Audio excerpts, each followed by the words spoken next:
Have you ever wondered how many accidents it takes before you realize they're intentional? I used to give the benefit of the doubt when my family invitations got lost in the mail, or when I accidentally didn't receive information about family gatherings.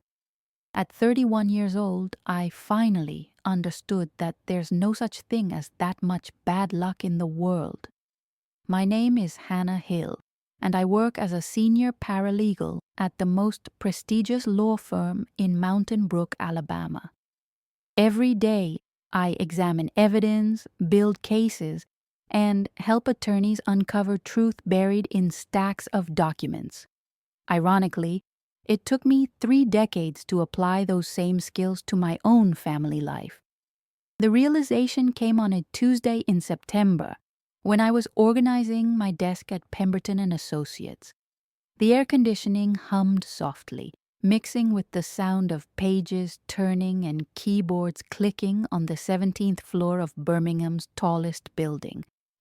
My $72,000 annual salary afforded me a decent apartment in Mountain Brook Village, 20 minutes from the office, and I took pride in the independence I'd built for myself. But that day, while checking my personal emails during lunch, I saw something that changed everything. It was an Instagram photo from my sister-in-law Jessica showing elaborate preparations for what was clearly a major celebration. Silver platters gleamed under crystal lights. Expensive white flower arrangements filled a table I recognized as belonging to my parents' dining room. The caption read, "Getting ready for Marcus's big day tomorrow. Can't believe my baby is turning 40. My stomach dropped like I'd fallen off a cliff. Marcus, my older brother, was turning 40. And I knew nothing about it. My fingers trembled as I scrolled through the photos. There were at least 50 people confirmed in the comments. Aunts, uncles, cousins, childhood neighbors, all sending messages of "can't wait" and "it's going to be amazing." People I hadn't seen in years, but who had apparently received invitations I'd never laid eyes on. My chest began to tighten with that familiar feeling of being invisible in my own family. I called my mother immediately, my hands still shaking as I dialed the number I'd known by heart since childhood. "Hannah, sweetheart." Her voice was sweet as cane syrup, with that southern accent she exaggerated when she was nervous. "How are you, honey?" "Mom," I said, trying to keep my voice steady. "I saw Jessica's photos. Marcus is having a birthday party?" A pause. Too long to be natural. "Oh, honey, I sent your invitation weeks ago. It must have gotten lost in the mail again. You know how terrible the postal service has been lately." She laughed, but it sounded forced. "Of course you're invited. It's tomorrow at 7, at our house." Tomorrow, with less than 24 hours' notice, for a party that had clearly been planned for months. With less than a day's notice, Mom, for Marcus's 40th birthday? Well, I thought, you're always so busy with work, sweetheart, and you know how chaotic these things get. I didn't want to stress you out. I hung up the phone and stared out my office window at the rolling green hills of Mountain Brook. The oak trees were beginning to change color, reminding me of all the other autumns when I'd been excluded from family gatherings. Marcus's 25th birthday, Jessica's baby shower, Dad's retirement party, always the same excuse: the invitation got lost in the mail. In that moment, sitting in my expensive ergonomic chair, looking at the 3 diplomas on my wall and the stacks of cases I'd helped win, I finally understood something fundamental about evidence. When you have a pattern, it's no longer coincidence. It's strategy. That evening, in my quiet apartment, I opened a bottle of red wine and began doing something I should have done years ago. I started documenting. Emails, text messages, social media posts, everything that proved a pattern of systematic exclusion disguised as postal bad luck. And as I worked, an idea began to form. An idea that would use all the skills I'd developed in my career, but this time to defend myself. The party was happening exactly as I'd imagined, perfectly orchestrated, with everyone except me. I arrived at 7:15 that evening at my parents' house in Mountain Brook, that red brick mansion where I'd grown up, now illuminated like a movie set with white twinkling lights strung through the century-old oaks in the front yard. The sound of laughter and jazz music floated on the September breeze as I parked my Honda Civic between two gleaming BMWs.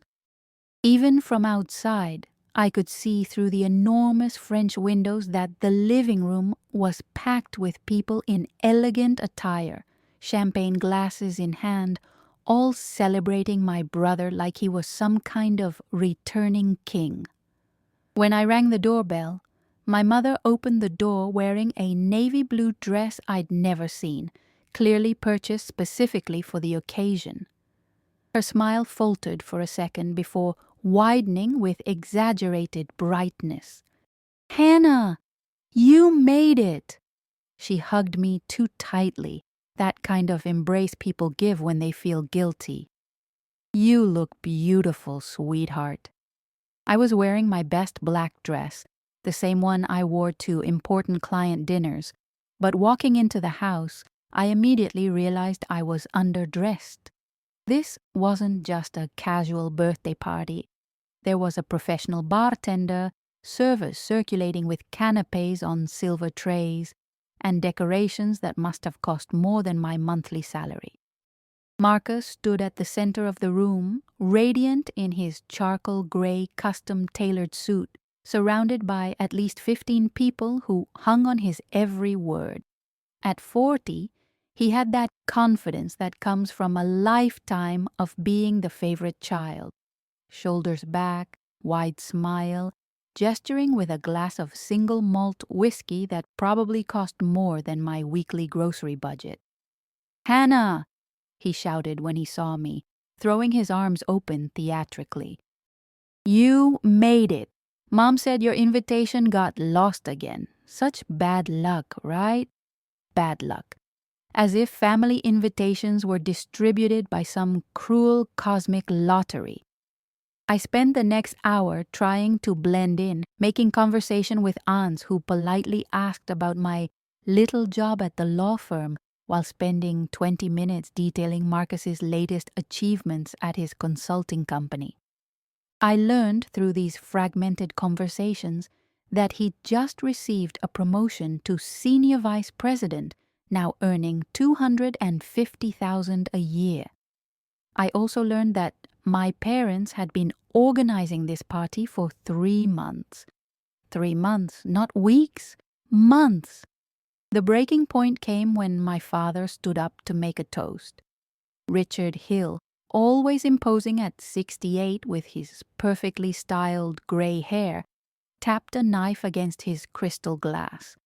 Conversation stopped instantly. 40 years ago, he began, his deep voice echoing through the room. Claudia and I were blessed with a son who would exceed all our expectations. Marcus has always been special. High school valedictorian, magna cum laude, graduate from Auburn, now a vice president at age 40. Applause filled the room. I stood there, clutching my glass of cheap white wine, remembering my own 30th birthday last year. There had been no party. There had been no toasts. There had been a quick dinner at Olive Garden with my parents, where my mother spent most of the time talking about Marcus's new job. "Marcus has always been our pride and joy," my father continued. "A son any father would dream of having." In that moment, something inside me simply broke. It wasn't dramatic. It wasn't a breakdown or a scene. It was more like a key turning in a lock, opening a door I'd kept locked for years. I looked around the room full of people who'd known me since childhood, People who'd watched me graduate college, land my first job, build a respectable career, and none of them seemed to notice I was there. I quietly slipped out the back door, the sound of celebration fading as I walked to my car. My hands were shaking again, but this time it wasn't from shock. It was from something far more dangerous: absolute clarity. On the drive home, I stopped at a Starbucks and opened my laptop in the passenger seat. There, illuminated by the parking lot lights, I did something that would change everything. I logged onto the website of the city's outdoor advertising company and began researching prices for billboard ads. If you've ever felt like your family celebrates everyone except you, you know the exact moment when patience transforms into strategy.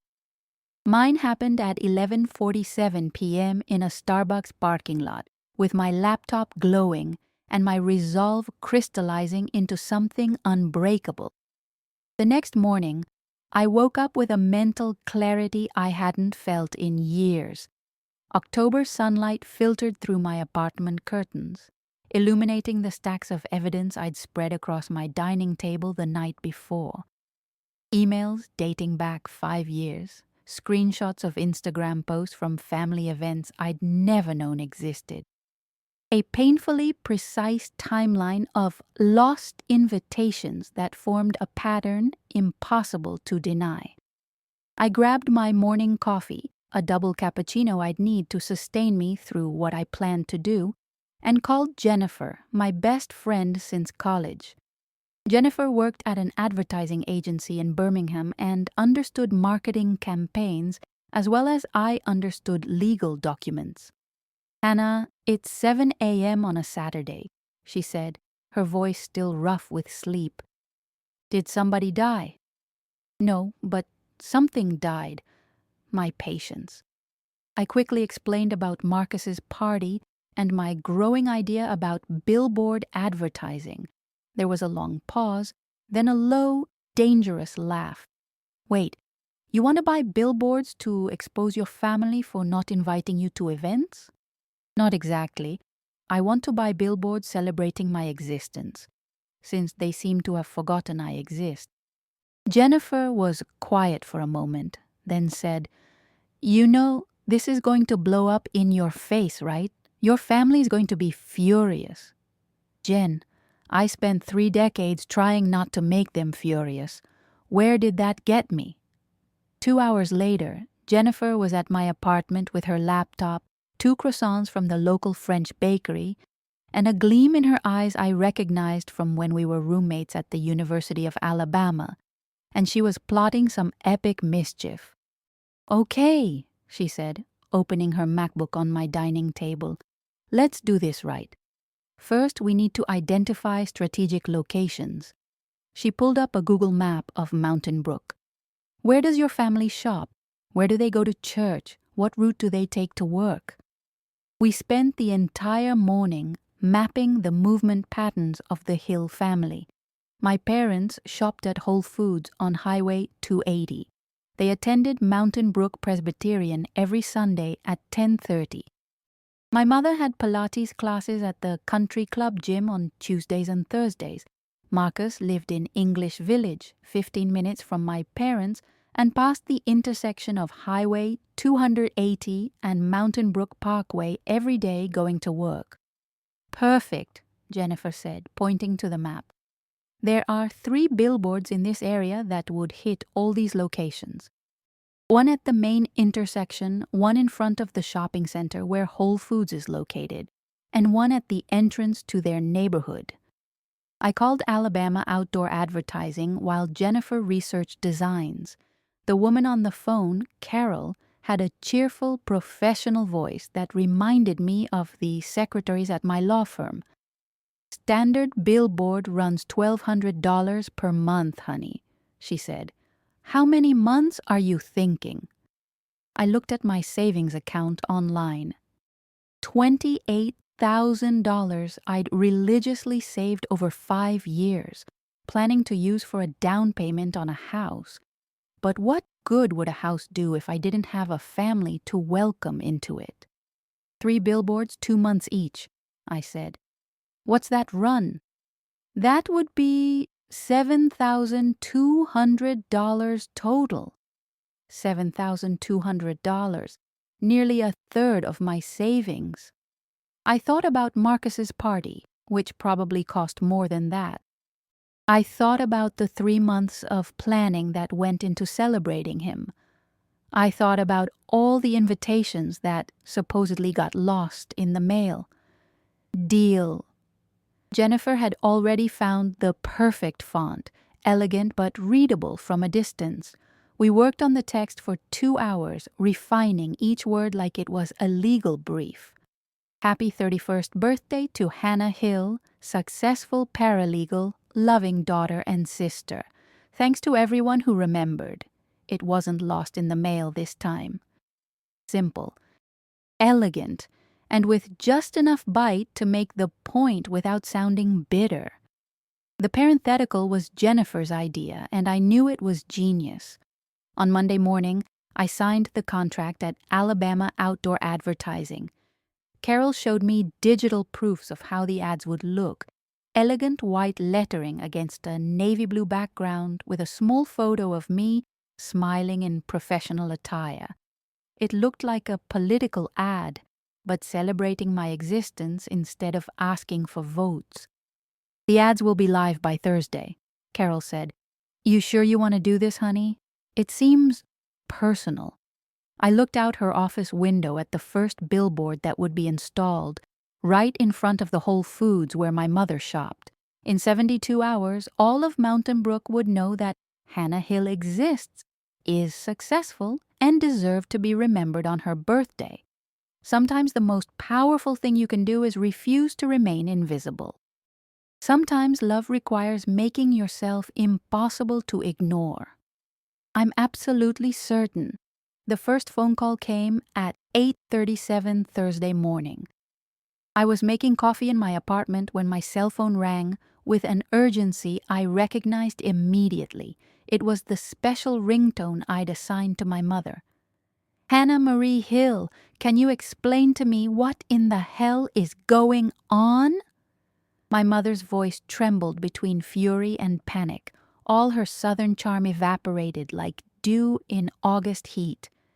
I smiled for the first time in weeks, a warm satisfaction spreading through my chest. Good morning, Mom. What are you talking about? You know perfectly well what I'm talking about. There's a giant billboard on Highway 280 with your face on it, wishing you happy birthday. Half the church congregation has already called asking if I forgot my own daughter's birthday. I walked to my apartment window, gripping the phone firmly. Below, morning traffic flowed normally down the avenue, but I knew that just 15 minutes away, 3 billboards were sending shockwaves through the well-mannered society of Mountain Brook. Well, you didn't forget my birthday, did you? It was only 5 months ago. This isn't about your birthday. This is about you humiliating us publicly. Everyone is asking why you needed to buy advertisements to get congratulated. I could have said many things in that moment. I could have explained about the 5 years of lost invitations. I could have mentioned how I felt at Marcus's party, invisible in my own family. But instead, I simply said, maybe because nobody else did. The silence on the other end lasted so long, I actually checked to see if the call was still connected. Hannah, she finally said, her voice lower now, you're making it seem like we don't love you. I'm not making it seem like anything, Mom. I'm just celebrating the existence of someone who deserves to be celebrated. She hung up without saying goodbye. The second call came from my father 2 hours later. Unlike my mother, Dad was in a cold, controlled rage, that voice he used when he was truly disappointed. Hannah, this needs to stop. You're embarrassing the family. What part exactly is embarrassing the family, Dad? The fact that I have a successful career or the fact that I deserve to be recognized? You know very well this isn't about that. Then what is it about? Because from my perspective, it's exactly about that. Marcus called during my lunch break, his voice strained in a way I'd never heard before. Hannah, you need to take those ads down. People are starting to ask questions. What kind of questions? About why you did this. About whether something's wrong with the family. Jessica is mortified. Her in-laws saw the billboard and they're asking if there was some kind of family fight. Interesting how quickly the narrative shifted from Hannah is being dramatic to Hannah might have a point. And what are you telling them? A pause. I'm telling them you're going through a rough patch and making questionable choices. I laughed, a genuine laugh that surprised even me. A rough patch? Marcus, I'm in the best phase of my career. I just got promoted to senior paralegal. I'm making more money than I've ever made. I have my own beautiful apartment, a paid-off car, and solid savings. What part of that sounds like a rough patch? Anna, the only rough thing in my life has been trying to understand why my own family acts like I don't exist. It was the first time I'd said it out loud, and the words came out with more force than I'd expected. The third call was the most surprising. It came from my Aunt Patricia, my mother's sister, who'd always been the family black sheep for divorcing twice and living in Nashville, working as a real estate agent. Hannah, sweetie, she said, and I could hear the smile in her voice. You are my hero. Aunt Pat? I saw the billboards when I came to visit your mother yesterday. I nearly wrecked my car laughing so hard. I've wanted to do something like this to this family for 20 years. They think they're Mountain Brook royalty, but they treat the women like decoration. For the first time in days, I felt tears in my eyes, but they were tears of relief, not sadness. You don't think I went too far? Honey, Patricia said, sometimes you have to make noise to be heard, and you, my dear niece, are finally making beautiful noise. That evening, Jennifer and I celebrated at an expensive steakhouse in Birmingham, toasting with champagne to the $7,000 I'd ever spent. 6 months later, I'm sitting in my new office overlooking downtown Birmingham, the business card on my desk reading Hannah Hill, Paralegal Supervisor. The promotion came 3 weeks after the billboards when my boss casually mentioned he'd seen my personal marketing campaign and was impressed with my initiative and creativity. Anyone who can generate that much buzz with a personal marketing budget has exactly the kind of strategic thinking we look for in leadership, he said. My salary is now $85,000 a year. The transformation in family dynamics was gradual but undeniable. The week after the billboards came down, my mother showed up at my apartment with a homemade peach pie and tears in her eyes. We talked for 3 hours at my dining table, the same table where I'd spread all that evidence of family neglect months before. I didn't realize, she said, her hands shaking as she held a cup of tea. I swear I didn't realize I was doing it. Mom, I said gently, invitations don't get lost in the mail 5 times in a row, and even if they did, a phone call would solve it. She cried then, genuine tears from a woman confronting an uncomfortable truth about herself. I always thought Marcos needed more attention. He was always so dramatic, more demanding. You were always so independent, so strong. That's when I understood something fundamental about family dynamics. Sometimes people treat you poorly, not because they don't love you, but because they assume your love doesn't need to be demonstrated, as if strength were synonymous with not needing care. Strength doesn't mean I don't need to be included in the family, Mom. The changes started small. A dinner invitation sent 2 weeks in advance. A phone call asking about my work that lasted longer than 5 minutes. A photo of me included in the Christmas family album my mother religiously posts on Facebook every December. Marcus took longer to adjust. Our first one-on-one dinner was tense, full of uncomfortable pauses and conversation attempts that died before really beginning. But eventually, after a few beers at a bar in 5 Points South, he said something that changed my perspective on him too. "I always assumed you hated me," he admitted, peeling the label off his beer bottle nervously. "You were always so competent, so organized. I always felt like the family mess-up compared to you." I realized then that while I felt invisible, he felt inadequate. Our family had put us in boxes. He was the one who needed help and constant attention. I was the one who had everything under control and didn't need anything. Both boxes were prisons. Today, 6 months later, I received a call from my mother inviting me to Jessica's baby shower. Not a last-minute call, but a formal invitation through the mail sent 6 weeks early, followed by a phone call confirming I'd received it.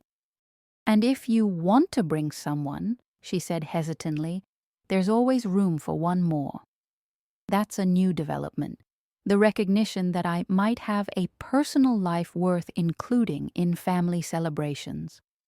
I look out my office window at Birmingham's skyline, thinking about how $7,200 bought something I didn't know was for sale. Respect, not just from my family, but from myself. For the first time in my life, I stopped waiting for others to see me and started seeing myself clearly. Sometimes people ask if I regret the billboards, whether it wasn't too radical, too dramatic, too expensive. My answer is always the same. What's the price of being seen by your own family? What's the cost of having your existence acknowledged by the people who supposedly love you most? For me, it was worth exactly $7,200. And you? When was the last time you invested in being seen, in being heard, in being celebrated? Because here's the truth I learned. Your family might forget to include you, but you should never forget to include yourself. Sometimes the most important invitation is the one you give yourself. To exist fully, to take up space, to shine so bright they can't pretend you're not there anymore. What gift will you finally give yourself when you stop waiting for their approval? Because the family you choose will always matter more than the one that chooses to overlook you. Your worth isn't determined by their ability to see it. Start living like you believe that. My name is Hannah Hill. I'm 31 years old. I'm a successful paralegal supervisor, earning $85,000 a year. And my invitation never gets lost in the mail anymore.